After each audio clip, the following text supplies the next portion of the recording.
Use your DMT sharpener where there's no electricity, and this head is not that sharp. You're actually going to want to handle them with your hands like this. If you use disposable broadheads, mechanical broadheads, or these types of broadheads, you're going to want to have something to stop the bleeding, whether you're changing out stainless steel disposable blades or you're sharpening these.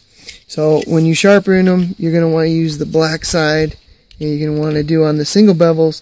They're actually easier than a double bevel, no matter what anybody's going to tell you, because all you're doing is working one side, and the bevel is huge. So you're going to want to do 100 on this side. So you build up a wire edge, 100 on this side, and then you flip it over, and you do 10, just to knock that wire burr off. And here you're going to do 100 on the other side.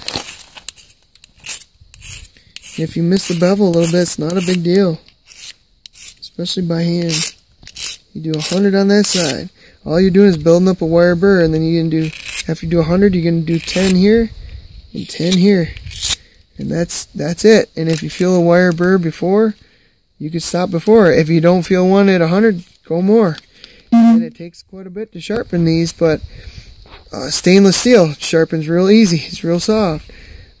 Does it stay sharp through offside ribs of an animal? Yeah, I'll let you figure that out. But this S7 tool steel, the 41L40 tool steel, they're all harder to sharpen. High carbon steel is much harder to sharpen than stainless steel, but high carbon steel also stays sharper much longer, holds a better edge, and that's very important. So once you do that, you can test in the back of your thumbnail if you don't have paper or newspaper out in the middle of nowhere, but be careful, you don't want to cut your thumb off.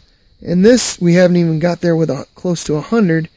We're pretty good for a survival situation at least, and we're pretty good there. Doesn't mean it's gonna be shaven hair sharp, but it might be. You don't know. The only way to know is to do that, and you shouldn't be doing that with any broadhead, especially the concave broadheads of any brand, because you do that and it seems like they're not sharp, they're not shaven hair, and all of a sudden you gash your arm because the different angles of the blades. The concave single bevel broadheads of any brand, in the lighter weights especially, are just wicked, and you don't want to gash your arm open out in the middle of nowhere. And if you're at home, you don't want to gash your arm either. But if you're at home, you could be using these sharpeners. But really, if you can afford it, you want to use the paper wheels, because they'll sharpen in seconds and they'll take off the least amount of metal.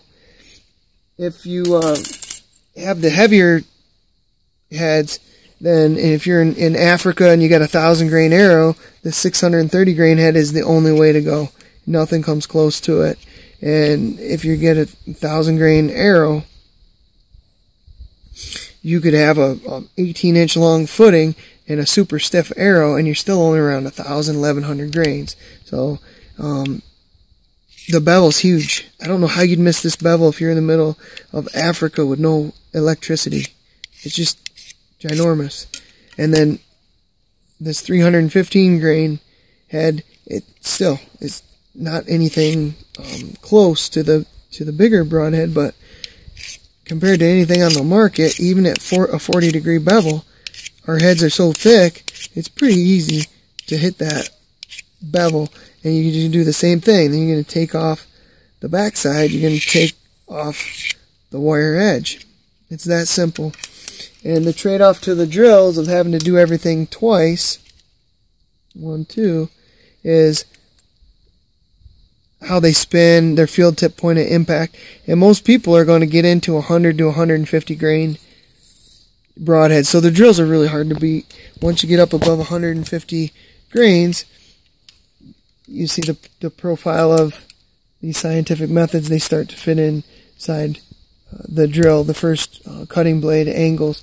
And the tanto tip of this drill is different than any concave head. The length of it, the profiles of it, the angles of it. So you might think it's the same, but pick some up, try them, shoot them into anything, and then try to pull them out, see what happens.